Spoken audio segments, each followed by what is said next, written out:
I never imagined my marriage would collapse in the middle of an upscale restaurant. Yet there I was, seated at La Mez, drenched in crimson wine, my wife's seething glare burning into me. Gasps rippled through the room as the sharp scent of alcohol clung to my skin, seeping into my shirt. But the sting of humiliation cut far deeper than the icy shock of the drink. The waiter stood frozen mid-motion, his tray trembling in his grip. Around us, elegantly dressed men and women adorned with glittering jewelry whisper behind manicured hands, their eyes darting between Lauren, her mother Margaret, and me. The fool would assume this was just another lavish dinner. It was never about the food. It was about control. Margaret leaned back in her chair, her wine glass delicately poised between her fingers, amusement flickering in her gaze, as if she had orchestrated the entire spectacle. Perhaps she had. Lauren had always been her puppet, conditioned to believe that a husband's purpose was to provide, to indulge, to finance. And I had played my role flawlessly for 5 years. Until now. The bill arrived, neatly folded in a leather case. The moment it was placed between us, I knew exactly what would happen next. Lauren, as always, didn't so much as glance at it. She simply nudged it toward me, her silent command unmistakable. But tonight, something shifted inside me. The weight of every overdrawn account, every maxed-out credit card, every impulsive weekend getaway to Paris bore down on my shoulders. And for the first time, I saw the truth. I had built a gilded cage for Lauren, and she had willingly locked me inside. I set my glass down, dabbed my mouth with a napkin, and spoke the words that shattered everything. I'm not paying for this. The clatter of Lauren's fork against her plate rang through the tense air. Across from me, Margaret's brow arched. "Excuse me." Lauren's voice was sharp, her practiced smile faltering. I met her stare, without wavering. "I didn't order half of this. I had a steak. You and your mother had lobster, caviar, and 4 bottles of wine. If you want to live like royalty, you can start paying like it." A stunned silence settled over the table. Lauren's lips parted, then twisted in disbelief. Her polished nails tapped against her wine glass, her expression shifting from shock to pure fury. And then, in a single vicious motion, she grabbed the glass and flung it in my face. The world turned red.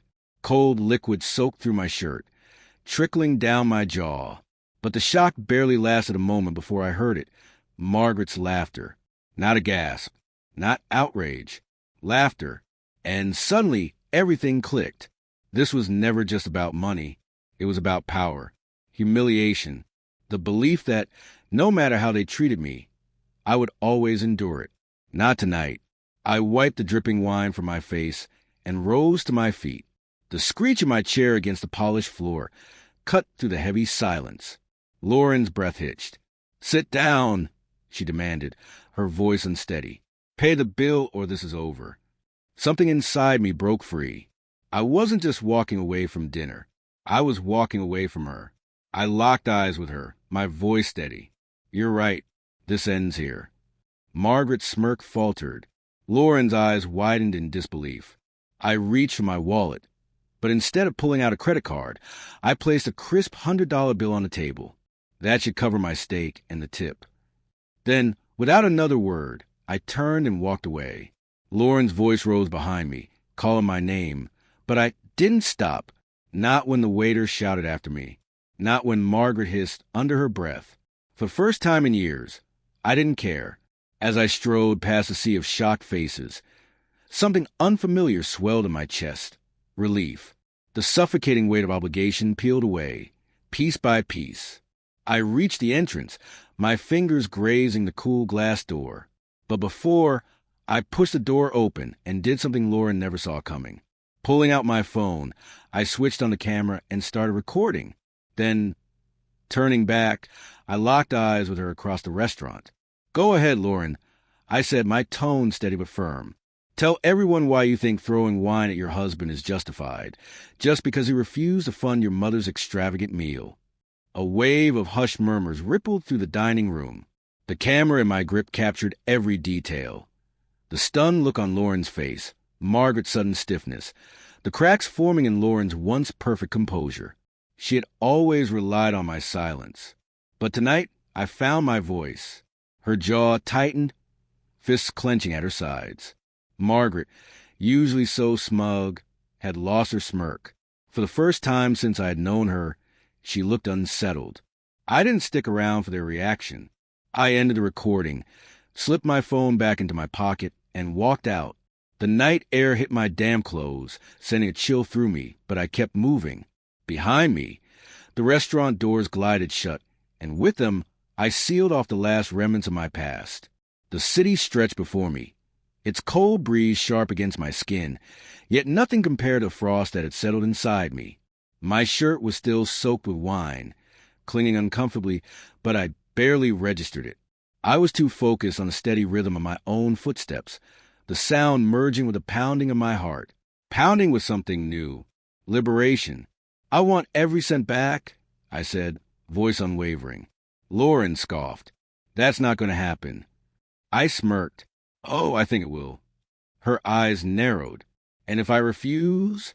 I stepped closer, just enough to watch the flicker of uncertainty cross her face. "Then I'll do what you and your mother never saw coming."